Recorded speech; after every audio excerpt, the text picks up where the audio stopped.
Кандидатите на ВМРО, ДПМН и СДСМ Коце Трајановски и Петре Шилегов во просториите на Државната изборна комисија потпишаа кодекс за фери демократски избори заедно со останатите кандидати за градоначалници на Скопје: Ѓорги Тодоров од Народното движење на Македонија, Марија Џонс од Левица, Насие Селмани од Беса, Наим Бајрами од Алијанса на албанците и Иванчо Шехтански од МОРО, кој пак го потпиша кодексот единствено на текстот со македонски јазик. Кандидатот на ДПА Беким Фазлиук е ставил свој потпис на кодексот дополнително, бидејќи бил физички спречен да присуствува на денешната средба.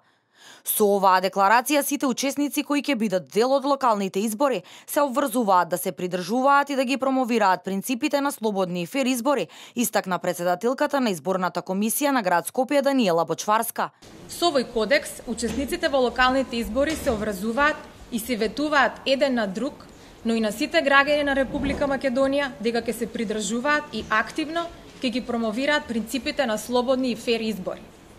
Учесниците во изборите со потпишувањето на кодексот јасно изразуваат волја да го почитуваат избирачкото право, кое е еднакво, општо и непосредно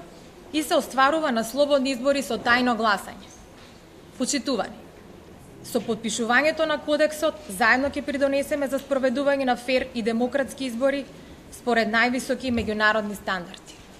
Со потпишувањето на кодексот, меѓу другото, кандидатите се обврзуваат дека нема да вршат никаков притисок или обид за притисок врз вработените во јавната и државната администрација, во други институции или установи финансирани од буџетот на Република Македонија, буџетите на општините и град Скопје, како и во трговски друштва и предпријатија со државен капитал. Кодексот за фер избори, како кандидатите за градоначалници на град Скопје на различни локации, го потпишаа и кандидатите за градоначалници во сите скопски општини и во целата држава.